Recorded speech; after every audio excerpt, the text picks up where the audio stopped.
Hi there, my name is Ron Rogers, and this video is titled Flying Airplanes the Way They Were Flown 100 Years Ago. And this is the way airplanes were meant to be flown. Now, okay, you can't fly a 777 like this. They don't like grass strips and stuff like that. The gear's heavy, it digs in, so okay.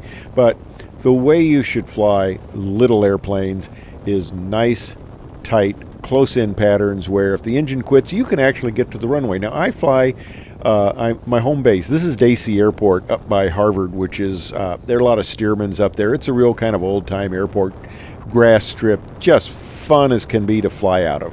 Now, back at my home airport, it's 3 Charlie Kilo, Lake in the Hills, Northern Illinois, and I call that a cross-country airport because they do a lot of flight training out there, and they fly cross-countries in what is typically called the traffic pattern. Now, I know the instructors are trying to build time, and when you can take 10 minutes to do one traffic pattern and you get so far out you could actually log cross-country time, that can be a benefit for the student trying to build cross-country time. But you know, it's kind of ridiculous. These guys get so far out in that traffic pattern, and old curmudgeon here, me complaining, they get so far out it's like, can you even see the runway from there? And people will call they're entering downwind, and I go, where? Okay.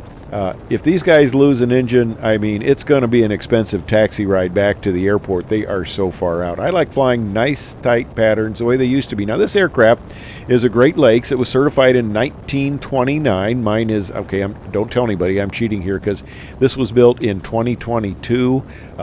It's a brand new old airplane, so I kind of fake people out with that. And I know if you're looking there, you go, that's a Garmin 660 right next to my nose, where my nose was there, isn't it? Yeah, there it is next to my nose.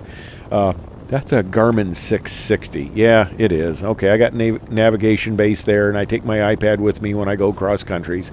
I'm not a fool there. And there's that's an attitude indicator, a G5 attitude indicator there. And, you know, because if I ever fly this at night, which I haven't, it doesn't have a landing light, but I'm not flying it for hire, so I don't need a landing light. And when I was first, I digress here. When I was first learning to fly, I had like 3 landings at night before I realized I should really get a night checkout, because at the time we didn't do any night flying when I got my private, and I decided, I probably better get a checkout. But anyway, attitude indicator is good to have. I've got inadvertent IFR once in a while, and I don't push the weather with this plane at all. It is not IFR. It is not suitable for it. It's not certified for it. Now, some guys, they'll get a Waco and they'll fly at IFR, and I'm going, really, open cockpit and all that mist and stuff? Nah, that's not my kettle of tea there. But anyway, I digress. Now, back to flying. Now, I like flying tight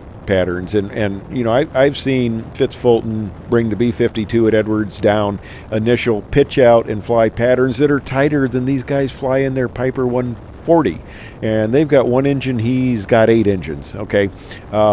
And we flew very tight patterns at Edwards. We in the 38. Now, Edwards, it's in the Air Force, but it's kind of a special place because we got a lot of really special pilots out there, and I was there too.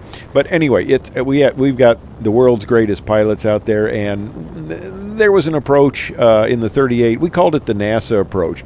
You fly a nice tight pattern. You'd end up in 6 degrees of bank, about 100 feet off the end of the runway. You're probably 50 feet above the ground. You roll it out, and you go right into a flare, and you get nice tight patterns like that, and they were just a blast and fun to fly. And that's why this airplane is fun to fly. It's not a 38. I know, I love the 38, but it doesn't do well on grass. But you can do a nice tight pattern, and why go up more than 500 feet to do the pattern? Because, you know, you just climb it up to climb back down. But anyway, it's a lot of fun. It's the way airplanes were meant to be flown. Nice tight patterns where you can always make the field if the engine quits, and just a joy to fly. You got the wind in your hair, except the leather helmet kind of takes that away. I got the wind in my mustache. That's what I got.